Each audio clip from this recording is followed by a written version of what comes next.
Tapi kalau ventilasinya memang udah dari awal rusak, mau oku obrak-abrik kayak gimana pun petugas nggak akan curiga. Paling mereka mikir, itu kan memang udah rusak dari lama. Berarti ventilasi rusak ini bisa jadi jalan untuk aku kabur, kata dia.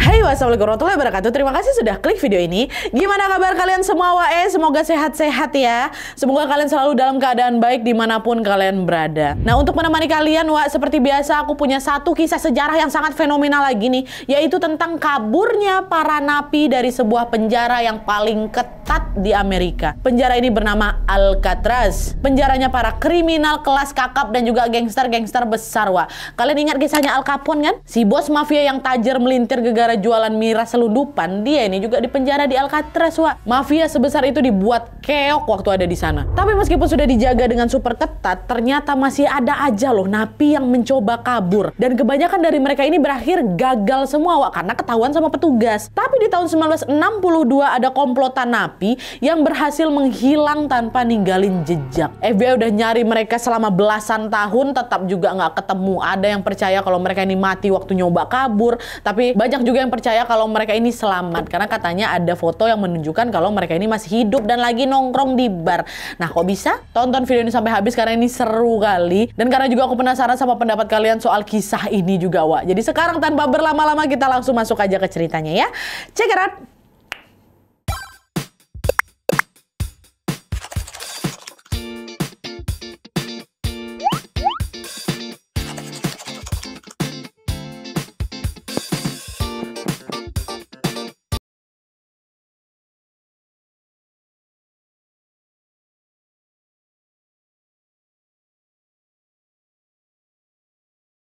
Pelarian napi paling legendaris di dalam sejarah Amerika ini terjadi di penjara Alcatraz. Seperti namanya, penjara ini terletak di pulau yang namanya Alcatraz di Teluk San Francisco, California. Sekitar 2 km dari bibir pantai San Francisco. Pulaunya ini kecil, cuma sekitar 9 hektar aja, kurang dari setengah luasnya Dufan lah gitu. Perkiraan Dufan kan sekitar 21 hektar ya kan. Kalau dilihat dari jauh, penampakannya itu mirip macam bongkahan batu besar di tengah laut aja, Itulah kenapa pulau ini tuh sering disebut sebagai The Rock. Nah, dulu di tahun 1860-an sebelum jadi penjara, Alcatraz ini awalnya tuh benteng militer gitu yang berisi senjata dan punya lebih dari 100 meriam. Nah, awalnya benteng Alcatraz ini memang berfungsi sebagai pertahanan militer. Lokasinya yang strategis di tengah laut pun bikin mereka bisa nembakin kapal-kapal musuh yang berani mendekat. Nah, tapi di tahun 1861 tiba-tiba terjadi nih perang saudara antara Amerika Selatan sama Amerika Utara. Benteng Alcatraz ini dikuasai sama pasukan Amerika Utara. Dan sejak saat itu benteng ini pun dialih fungsikanlah sebagai penjara untuk para tawanan perang dan juga pembelot. Setelah perang itu berakhir di tahun 1865, Alcatraz ini tetap difungsikan sebagai penjara militer. Nggak balik lagi jadi benteng, tetap jadi penjara. Nah, awalnya yang ditahan di sana tuh cuma tentara-tentara yang ngelanggar aturan aja, Sampai akhirnya di tahun 1934 pemerintah mengubahnya menjadi penjara untuk kriminal kelas kakap. Jadi napi-napi paling berbahaya, gangster-gangster besar dan juga pelaku kriminal yang tidak bisa ditangani di penjara biasa lah gitu. Kenapa diubahnya jadi penjara kelas kakap, Nadia? Apa bedanya dia sama penjara biasa? Nah, di penjara Alcatraz ini, memang lebih cocok buat napi kelas kakap karena lokasinya ada di tengah teluk. Perairan Teluk San Francisco ini dikenal ekstrim kali, suhunya super dingin sekitar 10-15 derajat Celcius. Orang yang nekat nyebur di sana cuman paling bisa bertahan 1-2 jam aja sebelum akhirnya terserang hipotermia, Dan selain itu arusnya juga ganas sekali sampai bisa nyeret siapapun mereka ke Samudra Pasifik. Nah, kondisi inilah yang bikin para napi pasti nggak akan bisa kabur kemana-mana. Dia di tengah-tengah teluk tuh. Para kriminal kelas kakap yang lagi ditahan penjara memang selalu mencari celah untuk kabur di penjara di tempat mereka ditahan. Makanya mereka tuh nggak akan cocok kalau ditahan di penjara biasa. Harus di penjara yang memang lokasinya terisolasi. Inilah macam Alcatraz ini. Akhirnya pemerintah pun ngebangunlah fasilitas keamanan maksimum di sana. Itu tembok dibuat kokoh kali pakai beton bertulang baja. Ukuran selnya tuh cuma muat buat satu napi aja biar mereka ini nggak ada celah untuk bisa ngobrol dan juga diskusi. Ada banyak sekali detektor logam dan juga menara pemantau. Jumlah sipir yang berjaga juga lebih banyak dari penjara-penjara biasa. Bangunannya juga dikelilingi pagar pembatas setinggi 6 meter dan para petugas akan melakukan head count atau perhitungan kepala nih sampai 19 kali dalam satu hari. Dan tujuan head count ini buat apa? Buat memastikan jumlah napinya masih lengkap 19 kali sehari. Kalau misalnya perhitungkan tuh macam 1,5 jam sekali dihitung, 1,5 jam kali dihitung. Kayak itu. Dengan prosedur seketat itu, penjara Alcatraz ini pun dijuluki The Escape Proof prison atau penjara yang napinya nggak akan mungkin bisa kabur. Waterproof kan anti air kan, kalau escape proof itu macam anti kabur lah gitu. Kalau kalian nonton Harry Potter, nah penjara Alcatraz ini mirip macam penjara Azkaban, Wak. Jadi sama-sama digambarkan sebagai penjara paling keras, penjara paling dingin, dan juga penjara paling brutal lah gitu. Nah, setelah fasilitas keamanannya itu jadi, para napi kelas kakap pun mulailah dipindahkan semua ke Alcatraz. Jumlahnya memang nggak banyak, Wak. Dari total kapasitas 336 sel, rata-rata dalam setahun yang terisi paling cuma 260 sampai 275 sel aja. Tapi jangan salah, walaupun jumlahnya sedikit, mereka adalah napi yang dijuluki the worst of the worst. Napi terburuk dari yang terburuk lah kayak gitu. Contohnya aja nih ya, Machine Gun Kelly, gangster besar di era Prohibition atau era ketika alkohol dilarang keras kali di Amerika. Dia ini kaya raya kali karena nyelundupin alkohol, dimasukkan ke sana. Terus ada Alvin Creepy Kerpis, ini gembongnya geng kriminal yang bertahun-tahun jadi buronan FBI di sana juga. Mickey Cohen, petinju yang banting setir jadi gangster di Los Angeles, di situ juga ada Robert Stroud, ini terkenal karena aksi pembunuhan yang sadis, bahkan juga dia ini nggak segan-segan untuk menghabisi para sipir di penjara sebelumnya, dimasukkan di sana. Dan juga ada Al Capone, si bos mafia yang kisah pernah aku bahas di video sebelumnya, masukannya di situ di Alcatraz. Dan FYI, waktu Al Capone ini ditahan di penjara biasa, dia tetap bisa loh ngejalanin bisnis jualan miras ilegal dengan nyuap para sipir di sana, masih bisa. Tapi waktu dia dipindahin ke Alcatraz, wah stres kali dia di situ. Dia sampai dia ini pernah bilang, Alcatraz itu betul-betul sudah menangkapku, katanya. Bayangin aja, gangster besar aja lalu keok waktu masuk Alcatraz nih. Tapi meskipun penjaranya itu sudah dijaga seketat itu, ternyata tetap ada napi yang ngeyel dan napi yang nyoba kabur gitu loh, Wak. Sejak tahun 1934 sampai tahun 1962 tercatat ada 14 kali upaya pelarian yang melibatkan 36 napi di Alcatraz. Ada yang manjat pagar, ada yang nyandra sipir, ada yang loncat ke laut dan lain-lain. Tapi hampir semua upaya pelarian itu selalu berakhir tragis. Ada yang udah keburu ketangkap lagi, ada yang hilang tenggelam di laut, atau ada yang langsung ditembak mati di tempat. Salah satu napi yang ditembak namanya Doc Barker, Wak. Dan FYI nih ya, kata-kata terakhirnya Doc Barker ini sebelum mati apa dia bilang?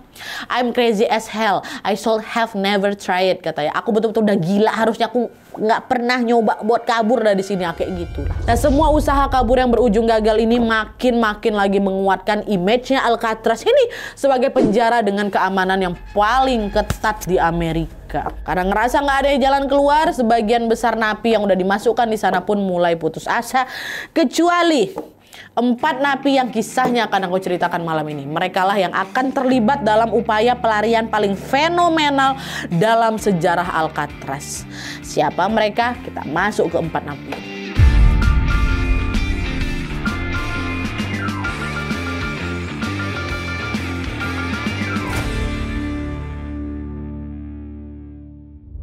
Sebelum aku bercerita tentang kronologi kejadian tentang 4 orang ini, Wah, aku mau jelasin dulu soal profil ke-4 orang ini dulu ya. Oke, mereka ini adalah yang pertama Alan Clayton West, terus yang kedua Frank Lee Morris, terus yang ketiga dan keempat ini kakak beradik sampan golek. Yang pertama namanya John William Anglin, terus yang kedua Clarence Anglin. Mereka sering disebut Anglin bersaudara, ya. Nah, dari keempat napi ini, Wak, yang paling pertama kali masuk Alcatraz inilah tadi si Alan West ini. Nah, Alan ini lahir pada bulan Maret 1929 di New York. Dia ini sering keluar masuk penjara, Wak, gara-gara kasus pencurian mobil awalnya. Dan awalnya Alan ini juga cuma ditahan di penjara biasa aja. Tapi karena dia sering kali bikin ulah, gara-gara coba berkali-kali kabur dari penjara ini, dianggap bandel lah dia kan. Akhirnya di tahun 1957 waktu Alan masih berusia 28 tahun, dia dipindahkanlah ke Alcatraz. Itu yang pertama. Terus 3 tahun setelah Alan ini masuk ke Alcatraz, baru yang kedua ini si Frank Lee Morris ini datang menyusul masuk ke dalam. Frank ini lahir di Washington DC di tanggal 1 September 1926. Frank waktu itu udah menjadi yatim piatu sejak umurnya masih 11 tahun, Wak, dan dia dibesarkan di panti asuhan. Karena mungkin dia nggak betah di sana, si Frank ini sering kabur diam-diam tuh dari panti. Sampai akhirnya dia tuh pun tumbuh menjadi anak nakal dan mulai berani melakukan kejahatan di luar sana. Awalnya cuma pencurian-pencurian kecil aja, Wak. Lalu makin lama makin berkembang ke perampokan bank, pencurian mobil,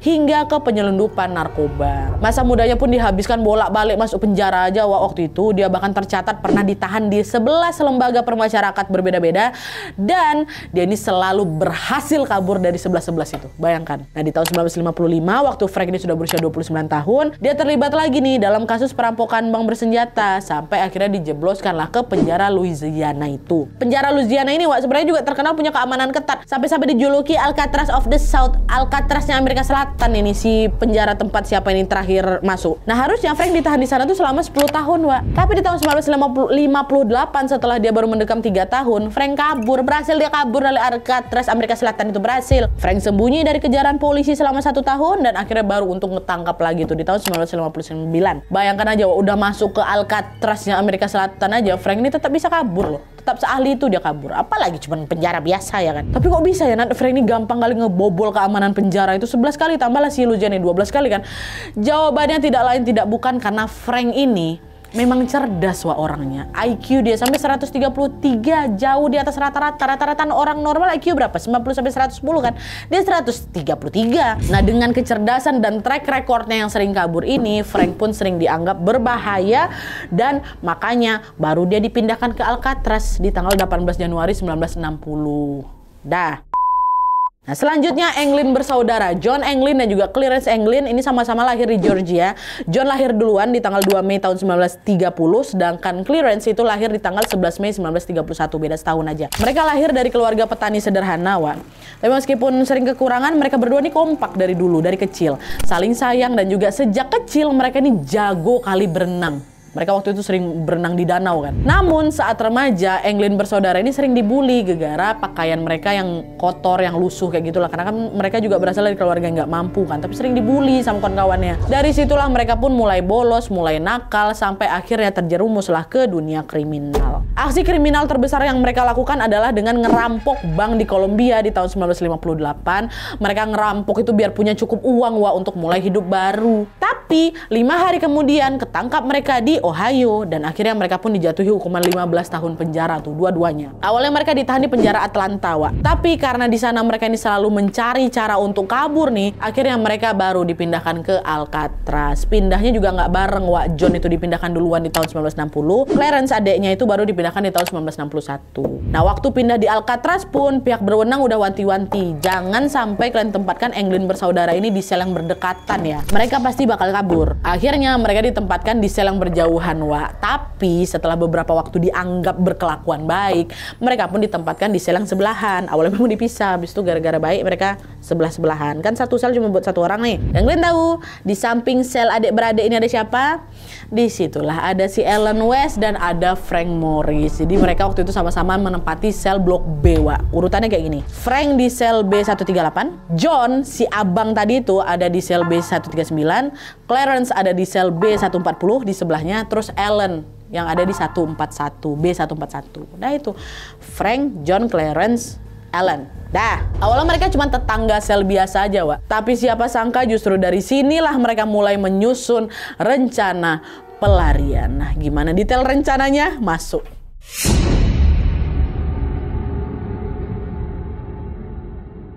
Nah jadi, Wak, sebelum tercetus ide untuk kabur, Ellen, Frank, sama Anglin bersaudara ini menjalani hari-hari mereka di Alcatraz selayaknya napi-napi yang lain. Dan FYI, para napi yang berkelakuan baik di Alcatraz ini biasanya mendapatkan hak istimewa untuk bekerja, Wak. Jadi mereka ini juga akan digaji dengan jumlah yang kecil, karena tujuan kerja di sini kan bukan untuk dapat uang ya kan, tapi untuk ngelatih disiplin dan juga sekedar untuk biar mereka ada kegiatan aja lah. Jadi nggak melulu ngedekem di dalam sel gitu. Dan juga jenis kerjaannya banyak tuh, Wak. Bisa ada yang bantu-bantu di dapur, bantu laundry, barbershop, cukur rambut, dan juga di bagian maintenance. Jadi misalnya ngecat tembok penjara yang udah terkelupas, benerin pipa bocor, reparasi kunci, dan lain-lain. Nah, dari 4 napi tadi, Ellen lah yang dianggap sipir berkelakuan baik waktu itu di antara kawan-kawan yang lain. Akhirnya dia dapat kerja nih di bagian maintenance, oke? Lalu suatu hari di akhir tahun 1961, dia dapat tugas untuk bersihin bagian atap sel sama langit-langit penjara. Ini biar kalian kebayang ini, Wak, ya. Jadi sel-sel di Alcatraz itu kan disusun macam rak-rak besar gitu kan. Nah, di tengahnya itu ada lorong panjang dan kanan kirinya ada sel yang ditumpuk sampai 3 tingkat. Ada tingkat dasar, tingkat tengah, tingkat atas yang paling dekat sama langit-langit nih. Nah, tugasnya Ellen tadi adalah naik ke tingkat paling atas untuk bersihin debu yang lagi numpuk di sana. Itu aja tugasnya. Tapi pas dia lagi bersih-bersih ini nih, lagi bersih-bersih, si Ellen nemuin ada celah untuk untuk kabur, Wak. Jadi waktu pas lagi bersih-bersih ini, dia notice kalau di langit-langit penjara itu ada satu ventilasi putar kipas angin besar tuh yang lagi rusak. Jadi ventilasi putar ini macam cerobong udara yang bisa muter kalau kena angin tuh loh. Fungsinya buat apa? Untuk ngeluarin udara panas di dalam penjara keluar. Jadi kayak ventilasi di atap pabrik, ventilasi di atap gudang, rumah besar kan ada kayak gitu tuh ventilasi besar tuh kan. Pas Ellen ngelihat ventilasi itu rusak, dia mikir, kalau aku ngebobol ventilasi yang masih bagus, yang nggak rusak ya, petugas sipir pasti bakal curiga, ngapa ventilasinya tiba-tiba rusak, ya toh. Tapi kalau ventilasinya memang udah dari awal rusak, mau aku obrak-abrik kayak gimana pun petugas nggak akan curiga. Paling mereka mikir, itu kan memang udah rusak dari lama, berarti ventilasi rusak ini bisa jadi jalan untuk aku kabur, kata dia. Nah, setelah nemuin akses kabur itu, Ellen pun langsung menyusun rencana pelarian. Yes, aku dapat tempat, aku bisa kabur kayak gitu kan. Tapi tentu kabur dari Alcatraz ini nggak gampang kalau dilakukan sendiri kan, Wak. Dan pasti butuh rencana yang matang. Akhirnya Ellen pun ngajaklah itu kawan dia, si Frank Morris, yang terkenal cerdas dan juga punya banyak sekali pengalaman berhasil kabur dari penjara-penjara sebelumnya, ya kan, untuk bisa membantu dia kabur, membantu kita, yuklah kita kabur, aku dapat celah. Ellen bilang, Frank, ada satu ventilasi rusak di langit-langit penjara, itu bisa jadi celah buat kabur, Wak, aku nampak. Tapi aku masih nggak tahu nih gimana caranya kabur tanpa ketahuan. Ini keahlianmu, Frank, kau lebih jago dalam nyusun strategi, ya kan. Ayo kita sama-sama kabur dari sini, kata si Ellen. Dengar itu, Frank pun langsung setuju. Ayo, aku akan susun rencana yang sematang mungkin. Tapi untuk kita kabur dari sini, kita nggak bisa berdua aja, kita butuh bantuan lagi. Sekalian aja udah, kita ajak aja orang berdua bersaudara tuh, si John sama Clarence. Ya udah nggak apa-apa, kata si Ellen. Nambahlah lagi nih, jadi 4. Singkatnya, terbentuklah itu tim yang mau kabur. Ellen, Frank, John, sama Clarence kan.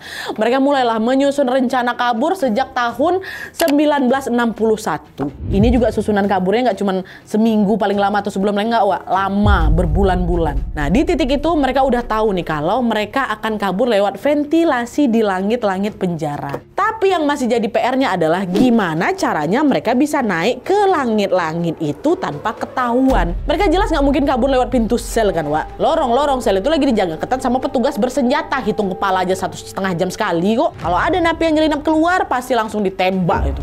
Kira mereka carilah celah lain nih, gimana bisa kita nyampe ke ventilasi itu. Nah, setelah dicari-cari, akhirnya mereka mendapatkan ide untuk kabur lewat lubang ventilasi di bawah wastafel di masing-masing sel mereka, Wak. Jadi di masing-masing sel tuh memang ada ventilasi. Nah, ventilasi yang ada di bawah wastafel. Ventilasi itu nyambung nanti, Wak, ke lorong sempit di belakang sel. Tempat pipa-pipa air dan kabel-kabel listrik terpasang tuh. Nantinya mereka bisa manjat ke pipa air itu untuk naik ke langit-langit itu tanpa ketahuan. Tapi jalurnya udah ada nih. Cuman masalahnya lubang ventilasi yang di bawah wastafel itu kecil kali, Wak. Cuma 23 cm kali 15 cm. Pasti nggak muat badan mereka tuh kan. 15 segini lah paling. 23 cm, nggak sampai 1 penggaris. Nah, biar muat, mereka harus memperbesar lubang itu dengan ngeruk dinding semen di sekeliling ventilasi. Ya, harus dikerok sampai badan kalian muat. Alat kerok ini pakai barang-barang sederhana waktu itu, Wak. Mereka cuma pakai sendok yang diasah dari borakitan dan juga mesin kipas angin yang ada di sel-sel mereka. Mereka kerok tuh. Dan proses pengerokan itu juga pasti membutuhkan waktu yang lama dan berisik tentunya. Nah, supaya petugas tuh nggak curiga, mereka pun melakukan kerokan ini, aksi ngerok ini pada saat jam hiburan musik berlangsung, yaitu di jam 5:30 sampai jam 7 malam, Wak. Jadi memang di Alcatraz itu ada jam rehat, Wak, di mana para petugas ini akan menyetel musik lewat radio, atau para napi yang punya uang dari hasil kerja mereka itu bisa juga beli alat musik dan boleh dimainkan di jam itu 5:30 sampai jam 7 malam. Suara musik inilah yang bisa menyamarkan aktivitas pengerukan tadi itu loh. Jadi tiap kali musik nyala, mereka krok kayak gitu dari sel masing-masing. Terus untuk nutupin hasil kerukan itu gimana deh supaya nggak ketahuan? Masa petugas nggak notice kalau dinding di sekitar ventilasi rusak, ya kan? Nah, buat nutupin dinding yang udah dikerok sama mereka ini, Wak, mereka pun bikin ventilasi tiruan dari karton yang dicat. Jadi setiap kali petugas ini lewat, mereka pun nutup ventilasi itu pakai karton tuh, karton modifikasi itu, Wak. Jadi kalau misalnya dilihat petugas itu masih dalam bentuk yang normal-normal aja ventilasinya gitu. Udah lah kan, konsisten tuh, Wak. Mereka keruk sampai berbulan-bulan. Akhirnya lubang ventilasi itu pun muat untuk badan mereka masing-masing. Dan setelah bisa nyelinap ke lorong sempit di area belakang sel, mereka pun mulai menyusun lagi rencana berikutnya. Udah bisa nih, udah bisa keluar dari situ nih, tinggal kita keluar ke sana macam mana gitu kan.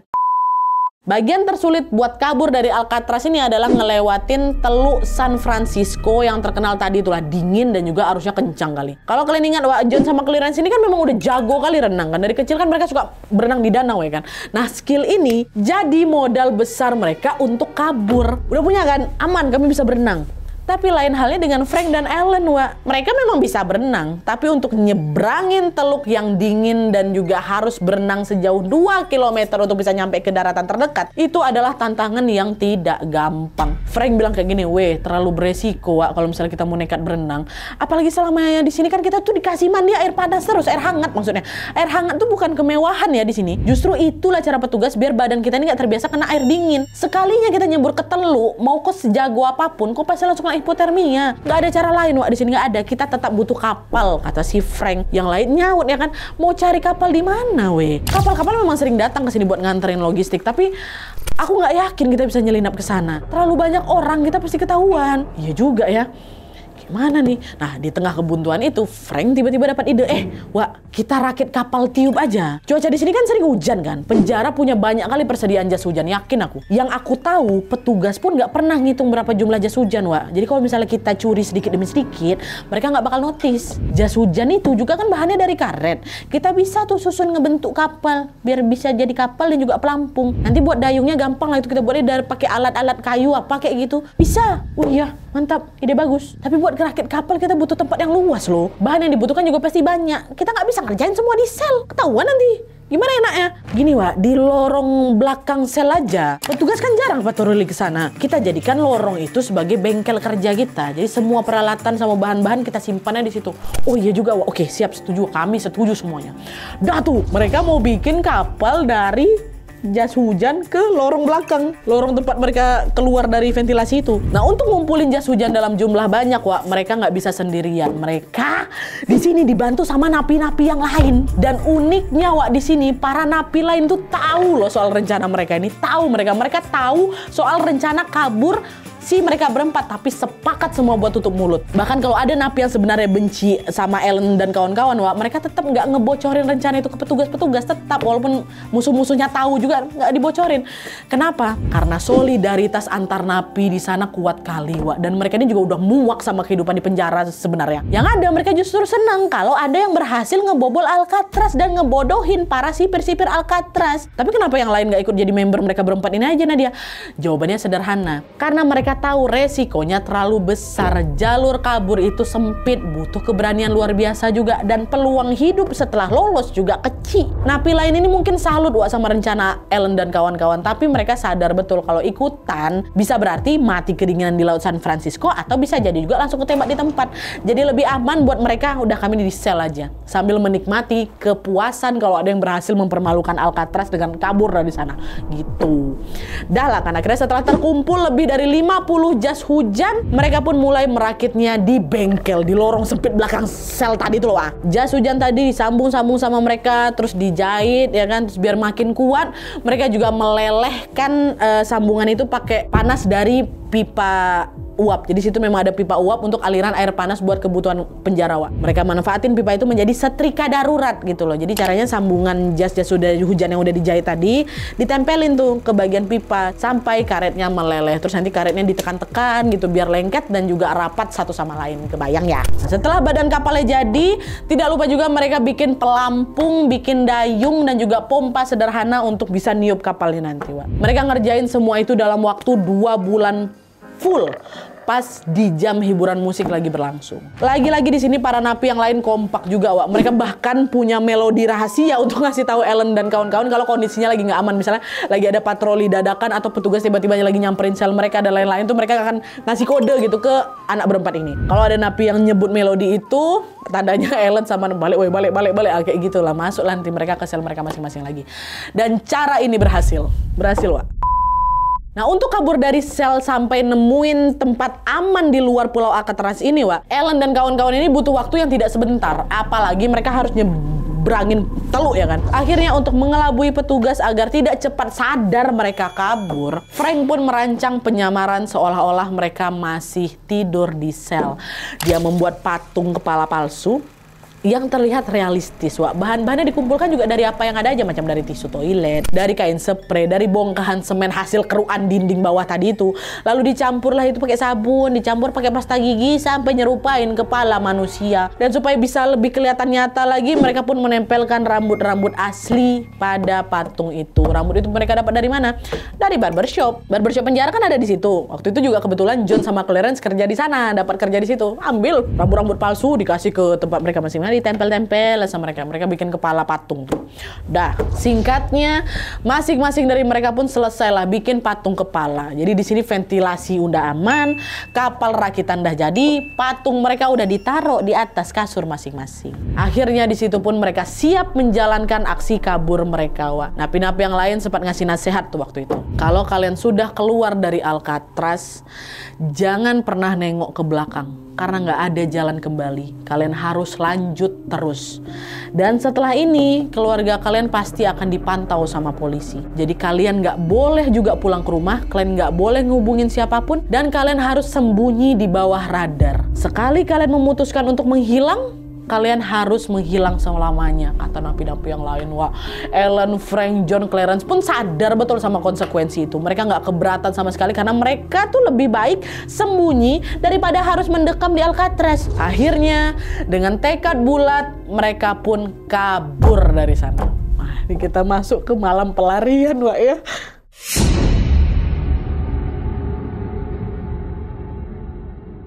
Waktu yang mereka sepakati untuk kabur adalah malam hari di tanggal 11 Juni tahun 1962, Wak. Hari itu setelah petugas melakukan head count terakhir, perhitungan kepala terakhir, Ellen, Frank, John, sama Clarence masih ada di situ. Dan dihitung dapat segala macam aman, dan dari situlah mereka bersiap keluar dari sel lewat lubang ventilasi di bawah Westphal. Rutenya masih sama. Dari sana mereka, dari si lubang ventilasi ini mereka akan manjat pipa ke langit-langit penjara, terus keluar lewat ventilasi yang rusak tadi yang udah ditemui sama Ellen, terus ngelompat pagar, terus akhirnya mereka akan nyebrang teluk pakai kapal rakitan. Itu rencananya. Mereka yakin kali rencana ini akan berhasil, Wak. Tapi kenyataannya meleset. Pas Frank, John, Clarence sudah keluar dari sel masing-masing lewat lubang ventilasi dan sudah ada di titik kumpul bengkel itu, lorong sempit di belakang sel. Kan mereka kumpul di situ. Ellen nggak muncul-muncul. Si Ellen ini, orang yang pertama kali punya ide ini ya, nggak muncul. Terus jam setengah 10 malam, Frank nyamperin lah. Frank turun lagi, Frank nyamperin selnya si Ellen. Lewat belakang, lewat lorong sempit itulah. Frank nanya di situ, "Kenapa kau belum keluar? Cepat keluar nih, ini waktu yang tepat ini. Kejar waktu ya." Aku nggak bisa keluar, weh. Kenapa? Ventilasi tiruan yang nutupin lubang nih mengeras. Hah? Ngeras, Wak. Iya, aku nempelinnya pakai semen. Kayak semennya kebanyakan lah. Semennya udah kering sampai udah nggak bisa dibobol lagi. Tolong bantu aku keluar, Frank. Tolong aku. Ellen nggak bisa keluar dia. Frank sempat diam bentar tuh. Alamak, cemana ini? Tapi habis itu dia bilang lagi, udah, kau tunggu ya. Aku panggil yang lain dulu buat nolongin kau, kata si Frank. Nah, di sini Ellen pikir sebentar lagi waktu si Frank itu pergi, bantuannya bakal datang. Tapi ternyata salah. Setelah Frank ini pergi, Ellen nggak pernah ngeliat mereka lagi. Ellen ditinggal sendirian, Wak. Dan itulah makanya semua informasi soal rencana pelarian itu didapat dari kesaksian Ellen. Karena Ellen nggak jadi kabur. Kasian si Ellen di sini, Wak. Ya Allah, Ellen, kasihan kali nasibmu. Dia loh yang pertama kali nemuin jalur keluar kan, tapi dia yang ditinggal. Masa nge? Astagfirullah. Nah, setelah itu, tidak ada lagi yang tahu apa yang terjadi setelah Frank, John, Clarence itu pergi. Tapi yang jelas, pada saat nggak lama mereka kabur itu, sekitar jam 10 malam, beberapa orang di sel itu dengar ada suara benda jatuh yang cukup kencang di atas penjara, wadar gitu. Kemungkinan suara itu berasal dari tutup ventilasi rusak yang kelempar waktu dibuka sama mereka, kemungkinannya. Nah, setelah keluar dari ventilasi, mereka harus ngelewatin pagar lagi tuh, pagar yang ngelilingin Alcatraz kan. Ini bayangan ya.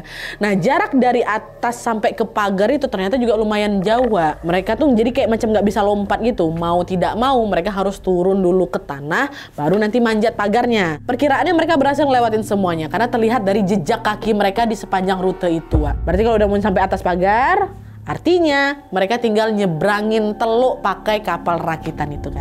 Nah, di titik itu, di titik ketika sudah kelihatan jejak terakhirnya, disitulah akhirnya mereka hilang. Tidak ada yang tahu kemana mereka selanjutnya, bertiga orang ini, Wak. Nggak ada sama sekali. hilang lah. Itu masih di malam waktu mereka kabur ya. Dah, besok harinya tanggal 12 Januari 1962 jam 7 pagi, seperti biasa petugas akan melakukan perhitungan kepala atau head count. Ya. Nah, di head count yang pertama ini seperti biasa juga semua napi wajib keluar dan berbaris satu persatu untuk dihitung. Nggak boleh dihitung dalam sel, harus keluar nih. Langsung tahu lah petugas ini mana Frank, John sama Clarence kok nggak keluar, nggak tegak di luar kan? Disamperin lah ke dalam selnya. Nah, awalnya petugas pikir mereka masih tidur, Wak. Karena kan memang kelihatan ada patung kepala mereka dekat apa itu kan, dekat atas kasur. Diketok kepala mereka pakai tongkat, bangun, woi. Dia nggak bergerak, kan patung. Diketok lagi kepalanya, woi bangun. Terus tiba-tiba waktu diketok yang kedua nih kepalanya gelinding lanteng, nenek.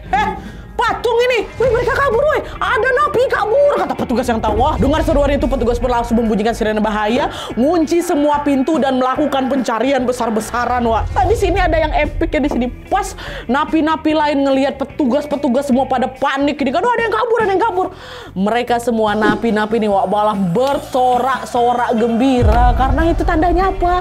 Frank, John, Clarence berhasil kabur sama Ellen. Mereka belum tahu nih kalau Ellen ditinggal. Oh, semua, wah, berhasil orang itu kayak gitu. Dan tentu tanpa menghiraukan para napi yang lagi bersorak-bersorak kayak gini, petugas tetap fokus untuk melakukan pencarian. Alamak, macam mana nih hilang mereka bertiga ini. Waktu dicari, diselidiki, petugas pun akhirnya menemukan bengkel kerja mereka. Terus mereka juga menemukan ada ventilasi atap yang terbuka, dan tadi itulah jejak kaki yang mengarah keluar. Itu tandanya apa?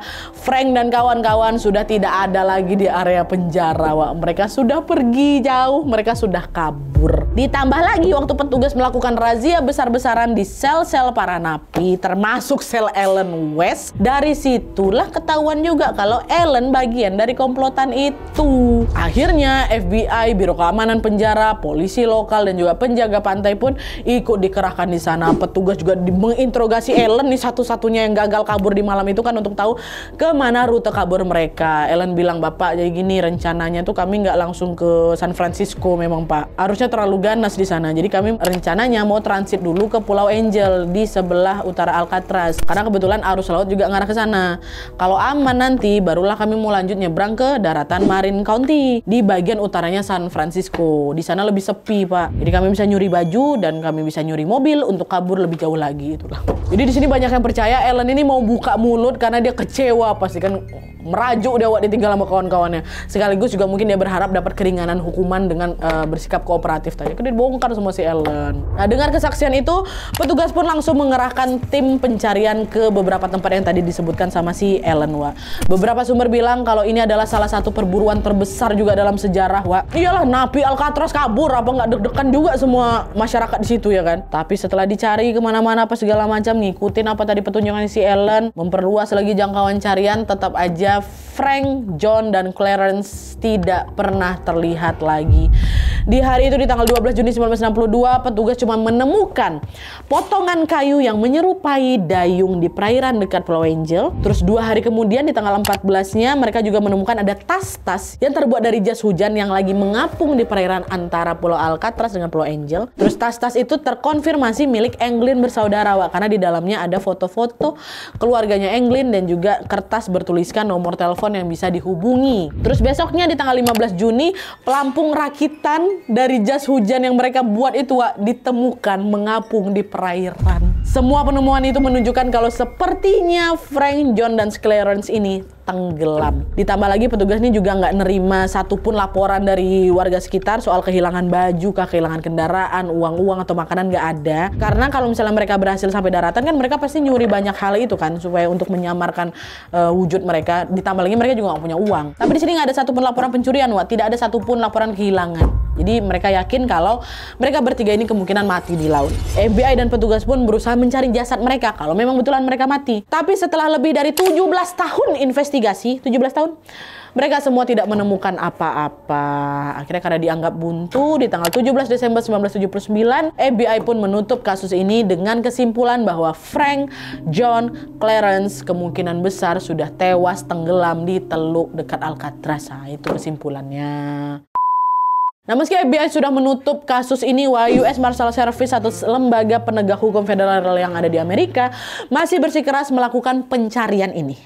Kenapa? Karena ada hal-hal lain yang menunjukkan sepertinya mereka bertiga ini selamat, Wak. Kalau mereka mati diteluk, harusnya kan jasad mereka akan ngambang di permukaan beberapa hari setelah tenggelam ya kan. Tapi ini nggak ada. Dan selain itu, John sama Clarence ini juga terkenal jago kali berenang. Ditambah lagi dorongan adrenalin mereka untuk selamat. Jadi besar kemungkinan mereka ini bisa berenang sampai daratan. Dugaan ini diperkuat dengan kesaksian dari keponakannya Anglin bersaudara yang bernama David Wienerwan. David ini bilang kalau pamannya yang bernama Robert Anglin, which is kakak dari Anglin bersaudara ini, Wak. Mereka punya kakak namanya Robert. Si David ini dapat info kalau si Robert ini pernah bilang ke keluarga yang lain, kalian nggak perlu khawatir sama John dan Clarence. Aku pernah komunikasi sama mereka dan mereka baik-baik aja, kata dia kayak gitu.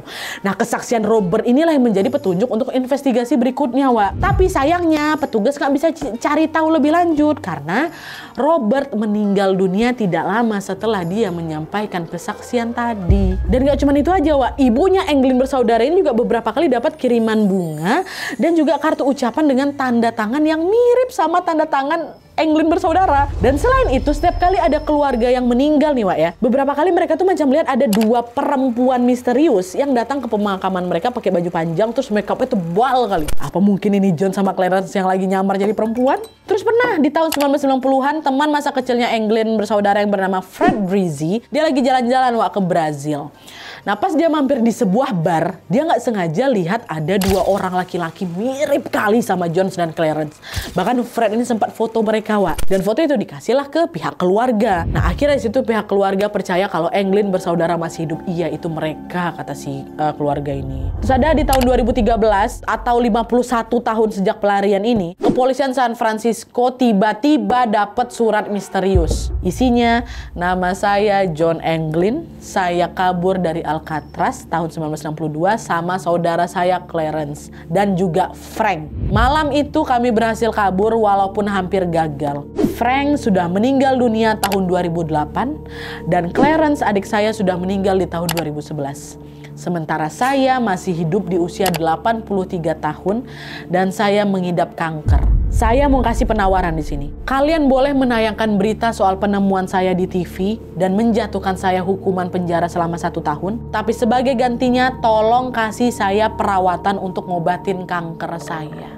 Kalau kalian setuju, saya akan kasih tahu di mana keberadaan saya sekarang. Itu isi suratnya. Wah, polisi langsung nyelidikin surat itu kan. Tapi berdasarkan analisa sidik jari, DNA dan juga gaya tulisan, hasilnya dianggap kurang meyakinkan, Wah. Polisi ragu ini betulan John atau bukan gitu loh. Akhirnya polisi pun menganggap kalau surat itu dikirim sama orang-orang iseng aja. Polisi tetap yakin kalau Frank, John, dan Clarence ini sudah meninggal karena tenggelam di teluk itu. Gitu. Jadi gitu ceritanya, Wak. Kalau menurut kalian kayak gimana? Kalian lebih percaya mereka bertiga ini sudah meninggal atau selamat? Komen semua di kolom komentar di bawah, Wak. Ya, lu seru kan? Oke, Wak, jadi itu tadi cerita tentang kisah pelarian paling fenomenal dalam sejarah Alcatraz. Ini sedikit tambahan informasi aja, Wak. Setahun setelah mereka kabur di tahun 1963-nya, akhirnya penjara Alcatraz ini ditutup karena biaya operasional yang terlalu besar. Nah, waktu itu Allen West masih mendekam di situ, Wak. Dia dipindahkan ke penjara California dan dipindahkan lagi ke penjara Florida. Allen sempat dinyatakan bebas bersyarat di tahun 1967 tuh, atau 4 tahun setelah kejadian itu, tapi nggak lama kemudian dia terlibat lagi sama kasus. Di penjara lagi di tahun 1972. Dan Allen pun menghabiskan sisa hidupnya di penjara, Wak. Dia meninggal di tahun 1978 waktu umurnya 49 tahun gara-gara mengidap pneumonia. Nah, info soal kehidupan Allen pasca kejadian ini memang banyak sekali sumbernya, Wak. Tapi update soal kehidupan Frank, John, dan Clarence yang masih menjadi misteri. Kalau betulan nih lah ya mereka selamat kabur dari Alcatraz nih ya, dan masih hidup sampai sekarang, berarti kan umurnya Frank perkiraan 98 tahun ya. John berarti 95 tahun, Clarence 94 tahun. Aku tuh penasaran di sini, Wak, gimana rasanya bertahun-tahun hidup sembunyi tanpa boleh muncul di publik loh. Padahal kalau mereka sabar bentar aja mereka sabar ya kan, nantinya mereka akan bebas loh dari Alcatraz tuh. Orang 2 tahun kemudian dipindahkan kok, udah tutup Alcatraz ya. Mungkin bisa bebas, bisa kumpul lagi sama keluarga kan. Tapi kalau nekat kabur sekalipun kau selamat lah nih, mereka tetap nggak bisa pulang. hilang loh. Itu pesan kawan-kawannya tadi kan. Kalau kau udah sekali kabur, kau nggak akan bisa balik kemana-mana. Kau tetap harus sembunyi gitu. Mereka bakalan menghabiskan waktu seumur mereka dengan terus-terusan sembunyi. Bayangin Wak, kalau mereka masih hidup nih ya, pasti mereka kan kesepian nggak sih? Kesepian kan? Aku juga nggak yakin sih mereka masih hidup apa nggak di sana. Soalnya jarang ya orang yang umurnya sampai hampir 100 tahun tuh jarang kali. Bisa aja di suatu tempat di luar sana mereka udah meninggal, atau bisa juga sebenarnya mereka meninggal dari dulu waktu nyoba kabur dari Alcatraz itu. Kalau kalian lebih percaya yang mana Wak? Aku penasaran kali sama pendapat kalian di video ini. Semua tulis di kolom komentar di bawah. Kalau misalnya ada informasi yang kurang atau ada yang miss, boleh perbaiki dan juga tambahkan di kolom komentar di bawah ya. Oke, wah, jadi sekian dulu videonya. Terima kasih banyak yang sudah menonton. Kalau kalian suka video ini, klik like-nya. Jangan lupa komen di bawah tidak ada dan saran-saran untuk selanjutnya. Jangan lupa nyalain notifikasinya supaya kalian tahu kalau aku upload video baru. And as always, jangan lupa untuk klik tombol subscribe supaya kalian sama-sama tahu informasi menarik dan menegangkan dari channel aku. See you next video, bye.